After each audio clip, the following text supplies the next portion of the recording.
If the nth term of the two APs are the same, ಇಲ್ಲಿ ಎರಡು AP ಇದೆ ನೋಡಿ, ಇದೊಂದು are the same, find the value of n, also find the term. ಇದನ್ನು ನಾನು simulation ಉಪಯೋಗಿಸ್ಕೊಂಡು explain ಮಾಡ್ಕೊಂಡು ಉತ್ತರ ಹೇಳ್ತೀನಿ ಕಣ್ರು. ಮೊದಲೇದಾಗಿ ನಮಗೆ ಕಾಮನ್ ಡಿಫ್ರೆನ್ಸ್ ಅದು ಇದೆಲ್ಲ ಬೇಕಾಗುತ್ತೆ. ಸೊ ಅದನ್ನು ಬರೆಯೋಣ. ಮೊದಲಾಗಿ 9 7 5 ಡಾಟ್ ಡಾಟ್ ಡಾಟ್. ಹಾಂ, ನಿಮ್ಮ first term of the first AP is 9. Common difference of the AP is 7 minus 9, which is minus 2. AP2 is 24, 21, 18. So first term of the second sequence is 24. Common difference of the second sequence would be 21 minus 24, that is minus 3.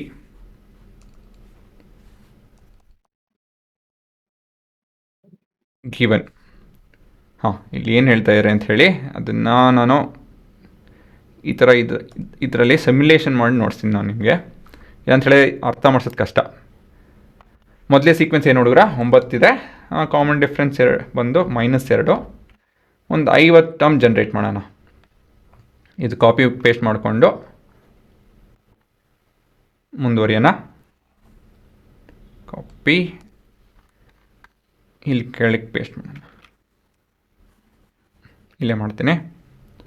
ಮತ್ತು ಮತ್ತೊಂದು sequence ಏನು ಹುಡುಗ್ರ, ಮೊದಲೇ term ಬಂದು 24, common difference ಬಂದು -3 ಮತ್ತು 50. ಇದು copy paste ಮಾಡ್ತೀನಿ ರೀ. ಪ್ರಶ್ನೆ ನಿಮ್ಗೆ ಹೇಳ್ಕೊಡೋಕ್ಕೆ ಸರಿ ಹೋಗುತ್ತೆ ಇದು. ಸೊ ಇವಾಗ ನಾವು ಸೀಕ್ವೆನ್ಸ್ ಜನ್ರೇಟ್ ಮಾಡಿದ್ದೀವಿ ನೋಡ್ಬೋದು. ಪ್ರಶ್ನೆ ಸರಿ ಇದೆಯಾ ಇದದು? ಪ್ರಶ್ನೆಗೆ 9 24 ಡಿಫ್ರೆನ್ಸ್ ಬಂದು 2, ಇಲ್ಲಿ 7 ಬರ್ತಾಯಿದೆ, 5 3 1 ಸರಿ ಇದೆಯಲ್ಲ. ಇಲ್ಲಿ 3 ಬರಬೇಕು ವ್ಯತ್ಯಾಸ. ಕರೆಕ್ಟಾಗಿದೆಯಾ? ಮಲ್ಟಿಪಲ್ಸ್ ಆಫ್ 3 ನೋಡಿ ಇಲ್ಲಿ ಸರಿ ಇದೆಯಲ್ವಾ? ಪ್ರಶ್ನೆ ಏನಂತ ಹೇಳಿದ್ರೆ ಇಲ್ಲಿ ನೋಡಿ, ಇಲ್ಲಿ 27 ಕಾಣ್ತಿದೆ ನೋಡಿ. ಇದು ಇಲ್ಲಿ -27 ಕಾಣ್ತಿದೆ ನೋಡಿ. ಪ್ರಶ್ನೆ ಏನಂತ ಹೇಳಿದ್ರೆ ಈ ಥರ ಯಾವುದೋ ಒಂದು ನಂಬರ್, ಆ ಥರ ಎಷ್ಟೊಂದು ಹಲವಾರು ನಂಬರ್ ಇರುತ್ತೆ. 45 ಇದೆ ನೋಡಿ, ಇಲ್ಲೂ 45 ನೆಗೆಟಿವ್. ಸೊ ಈ ಥರ ಎಷ್ಟೊಂದು ನಂಬರ್ಗಳು ಬರುತ್ತೆ. ಆದರೆ ಏನಂತ ಹೇಳಿದ್ರೆ ಈ ಪ್ರಶ್ನೆಯಲ್ಲಿ ನಿಮ್ಮ ನಂಬರು ಮತ್ತು ಲೊಕೇಶನ್ ಒಂದೇ ಇರುತ್ತೆ ಅಂತ ಹೇಳಿ. The nth term of the AP are the same ಅಂತ ಹೇಳ್ತಾ ಇದ್ದಾರೆ. Fine the n and also the term. ಯಾವ ಟರ್ಮು ಯಾವ ಲೊಕೇಶನಲ್ಲಿ ಒಂದೇ ಇದೆ ಅಂತ ಹೇಳಿ. ಸರಿನಾ? ನೋಡಿ ಇಲ್ಲಿ example 9 24 first term they are not the same. ಎರಡನೇ ಟರ್ಮ್ ಇಲ್ಲೂ ಕೂಡ ಎರಡನೇ term they are not the same. ಮೂರನೇ term they are not the same. ಅದೇ ಥರ ನೀವು ಒಂದೊಂದೇ ಹೇಳ್ಸ್ಕೊಂಡು ಹೋದಾಗ ಯಾವುದೋ ಒಂದು ಟರ್ಮು ಮತ್ತು ಲೊಕೇಶನ್ ಎರಡು ಒಂದೇ ಇರುತ್ತೆ. ಅದು ಯಾವ ಟರ್ಮು ಮತ್ತು ಲೊಕೇಶನ್ ಯಾವುದು ಅಂತ ಹೇಳಿ ಪ್ರಶ್ನೆ. ಸರಿನಾ? ಸೊ ಇದನ್ನು ಹೇಗೆ ಕಂಡುಹಿಡಿಯೋದು ಅಂತ ಹೇಳಿದ್ರೆ ಗಿವನ್ ಬರೀರಿ. ಏನು given? Given as AN of AP1 is equal to AN of AP2.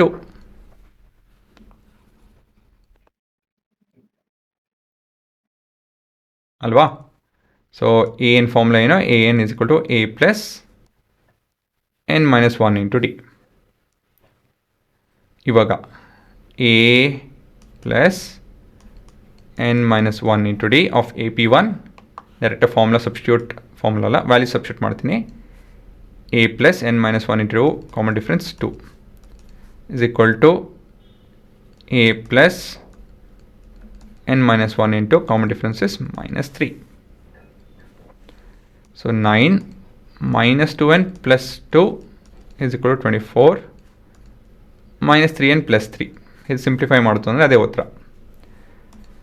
ಇದು 11, ಇದು 24. ಇದನ್ನು ಆ ಕಡೆ ಟ್ರಾನ್ಸ್ಪೋಸ್ ಮಾಡ್ತೀನಿ, ನಂಬರ್ನ ಆ ಕಡೆ ಟ್ರಾನ್ಸ್ಪೋಸ್ ಮಾಡ್ತೀನಿ. 27 11. ಇದು 1 ಏನಾಗುತ್ತೆ, ಇದು ಲೊಕೇಶನ್ ಬಂದು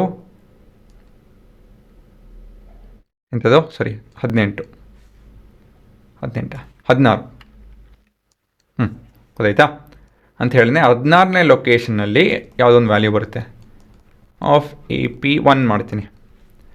so A plus 15 into common difference -2 -30 -21. So ಎರಡರಲ್ಲೂ -21 ಇರುತ್ತೆ. ಅದು ಬಿಟ್ಟರೆ ಲೊಕೇಶನ್ ಸರಿಯಾಗಿರುತ್ತೆ. ಎರಡರಲ್ಲೂ ಲೊಕೇಶನ್ ಏನಿರಬೇಕು 16 ಇರುತ್ತೆ. ಇಲ್ಲಿ ನೋಡಿ ಹೇಳಿಸ್ತೀನಿ. ಇಳಿಸಿದಾಗ ಸಿಗುತ್ತೆ ನಮಗೆ 3. ಇದು ಬೇಡ. ಹಾಂ 3 3 3 15. This is 16 term. 3 3 3 3 15. This is 16 term. ತಪ್ಪು ಮಾಡಿದೆ ಎಲ್ಲ.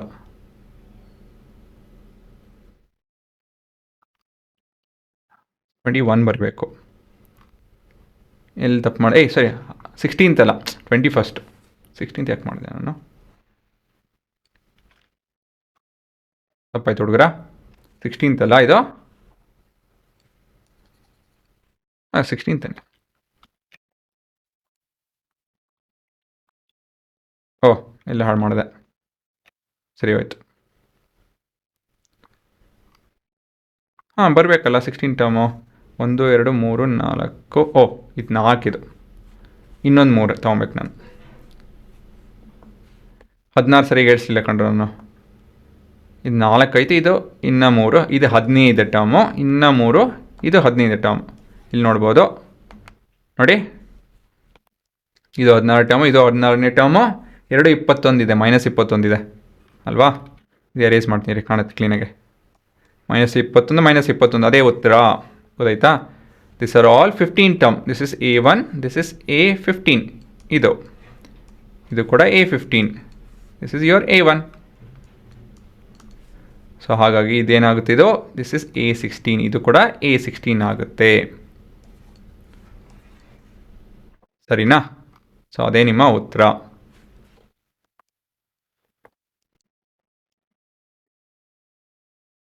ಗೊತ್ತಾಯ್ತಾ ಹುಡುಗರ? So -21 is your answer. ಅಷ್ಟೇ. ಓಯ್ಯ ಕೊನೆಯದಾಗಿ ಸ್ಟೇಟ್ಮೆಂಟ್ ಬರೆದು ಬಿಡೋಣ. The common term at the same location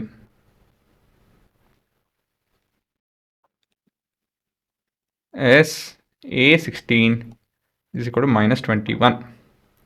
so ಇದೇ ನಿಮ್ಮ ಉತ್ತರ.